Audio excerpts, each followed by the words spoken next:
ายดีเพื่อนๆวันนี้ก็จะมาสอนใช้งานโปรแกรมหนึ่งที่ชื่อว่า Epic Pen ก็คือโปรแกรมตัวนี้เนาะก่อนอื่นเรามาเข้าใจพื้นฐานของโปรแกรม Epic Pen กันก่อนโปรแกรมนี้ใช้ในการคิดเขียนหรือในการอธิบายบนหน้าจอในการทำวิดีโอหรือว่าการอัดวิดีโอหน้าจอ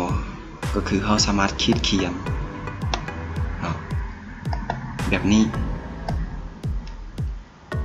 อย่างเช่นอธิบายแบบนี้มันจะทำให้คนอื่นเข้าใจง่ายทีนี้เราก็มาดาวน์โหลดกันก่อนให้เพื่อนๆเข้าไปที่ Google Chrome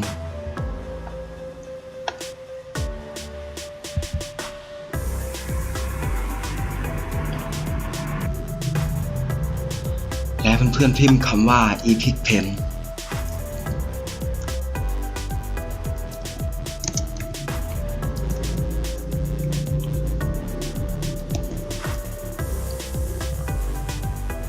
มาให้เพื่อนๆพิมพ์เว็บตัวนี้ก็คือ epicpen.com เมื่อเพื่อนๆพิมพ์แล้วให้เพื่อนๆกดค้นหาแล้วให้เข้าเว็บก็คือเราจะทำการติดตั้งแอปคลิกไปเลย1 ทีเพื่อทำการดาวน์โหลดและเพื่อนๆคลิกดาวน์โหลดคลิกไป1 ทีมันก็จะถามว่าเราต้องการใช้งานแบบซื้อโปรแกรมนี้มาหรือว่าเราจะต้องการใช้งานแบบฟรีก็คือโปรแกรมแบบโปรนี้ก็คือเราจะต้องซื้อ20 เหรียญเราจะดาวน์โหลดแบบซื้อ20 เหรียญนั้นเราจะได้ใช้งานแบบครบองค์ประกอบก็คือถ้าเพื่อนๆดาวน์โหลดแบบเบสิกก็คือแบบฟรีเนาะเพื่อนๆก็จะใช้งานได้ถาวรแต่เพื่อนๆจะใช้งานได้บางส่วนเท่านั้นเนาะทีนี้เรามาดาวน์โหลดเกี่ยวกับการใช้งานแบบฟรีกันก่อนให้เพื่อนๆคลิกไป1 ทีเพื่อทำการดาวน์โหลดแล้วก็ไปเบิ่ง2 ทางการดาวน์โหลดก็คือโปรแกรมตัวนี้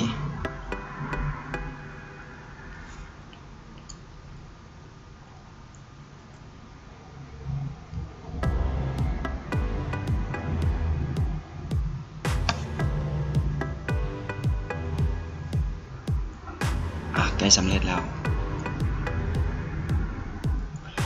สำเร็จแล้วทีนี้ให้เพื่อนๆไปที่2 ทางการเก็บข้อมูลก็คือตัวนี้2 ทางการดาวน์โหลดเนาะเขาก็ได้แล้วโปรแกรมหนึ่งโปรแกรมตัวนี้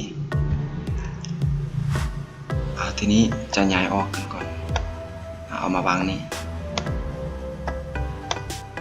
ก็คือโปรแกรมตัวนี้มันโปรแกรมที่ใช้งานแล้วก็ตัวนี้ที่เขาหากดาวน์โหลดมาตอนนี้ทีนี้เขาก็ทำการติดตั้งได้เลยเนาะก่อนอื่นให้เพื่อนๆดับเบิลคลิก2 ที่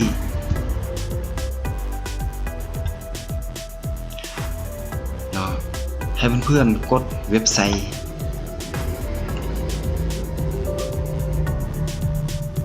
กดถือทีนี้ให้เพื่อนๆเลือกด้านเทิงนี้แล้วก็ next เข้าไปตัวนี้เขาต้องไม่ติ๊กเนาะก็อย่าไปสนใจมัน next เข้าไปเพื่อทำการติดตั้งทีนี้เขาก็ได้ติดตั้งเกือบสำเร็จแล้ว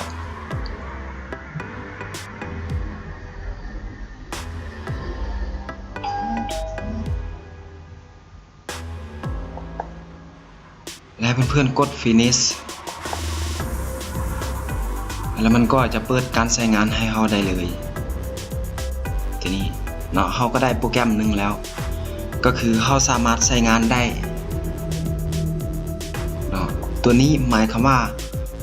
เราสามารถลื่นโปรแกรมนอกระบบก็คือในคอมพิวเตอร์แต่ถ้าระหว่างนี้ลงไปมันเราจะใช้เฉพาะคำสั่งพวกนี้เนาะก็คือตัวนี้เนาะทำการคิดเขียนเขาก็สามารถเลือกสีได้เลยหลากหลายสีมันจะทำให้การซ่อน ของเพื่อนๆหรือในการทำวิดีโอนี่มันจะทำให้คนอื่นเข้าใจง่ายเนาะยกตัวอย่างเขาบอกว่าให้คลิกโปรแกรมนี้เขาก็วงอ้อมเข้าไปเนาะเขาก็จะจื้อก็ทำการคิดเขียนหนังสือได้เลยเนาะตัวนี้หมายความว่าถ้าเขาต้องการดาวน์โหลดแบบจ่ายเงินเขาก็จะได้โปรแกรมเขาก็จะได้ตัวนี้เนาะก็คือการเขียนข้อความนั่นเองแล้วเพื่อนๆสามารถเขียนข้อความแล้วประทับทางบนหน้าจอนี้ได้เนาะก็คือการนำเสนอนี้เขาจะสามารถเขียนได้แล้วก็สวยงามนั่นเองกับตัวนี้เนาะก็คือถ้าเขาดาวน์โหลดแบบจ่ายเงินเขาก็จะได้ใช้โปรแกรมตัวนี้แล้วก็จะได้ใช้โปรแกรมตัวนี้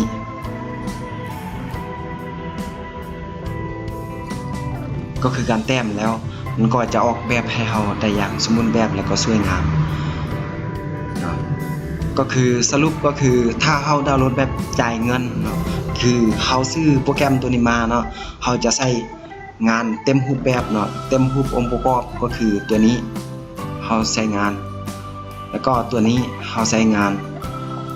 ตัวนี้เราใช้งานได้แต่ถ้าเขาดาวน์โหลดแบบฟรีเขาก็จะได้ใช้งานตัวนี้ก็คือการคิดเขียนตัวนี้ก็แม่นลึกอยู่แล้วเขาต้องการลึกเจาะจงยกตัวอย่างว่าเขาลึกตัวนี้ก็สามารถคลิกได้เลยเนาะทีนี้ในการคิดเขียนหนังสือเขาก็มีโปรแกรมที่บนนี้เนาะเขาสามารถคิดเขียนจะให้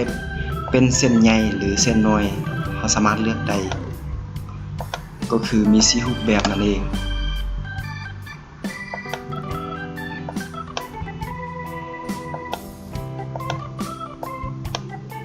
ตัวนี้หมายความว่าเขาต้องการย้อนกลับก็คือเขาคลิกตัวนี้เขา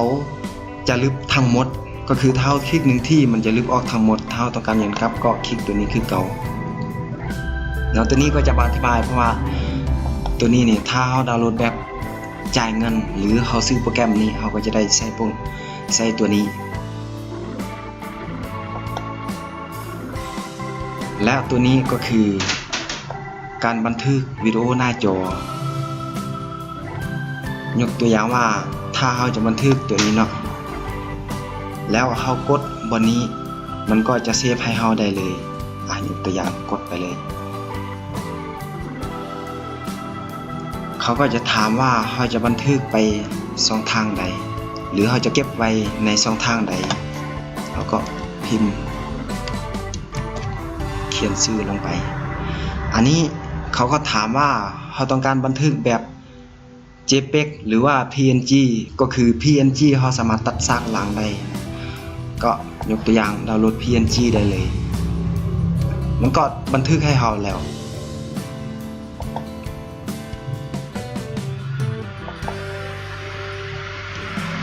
ตัวนี้ก็สีสันเนาะเราต้องการเลือกสีสันใดก็หมดเพียงเท่านี้เนาะใช้งานง่ายๆแล้วก็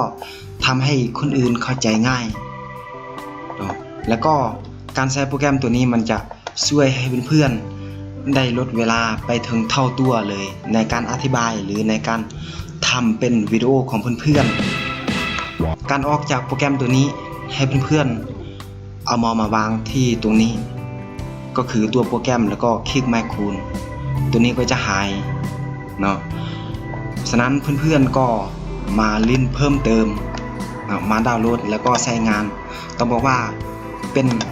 โปรแกรมที่เบสิกแล้วก็ใช้งานง่ายเพื่อนๆก็ไปดาวน์โหลดสามารถใช้งานได้เลยเนาะแล้วบ่เข้าใจบ่ได้หรืออยากถามบ่ได้ก็อย่าลืมแสดงความคิดเห็นใต้ด้านล่างนี้ก็จะมาตอบคำถามให้กับเพื่อนๆสำหรับวันนี้ก็หมดเพียงเท่านี้สบายดี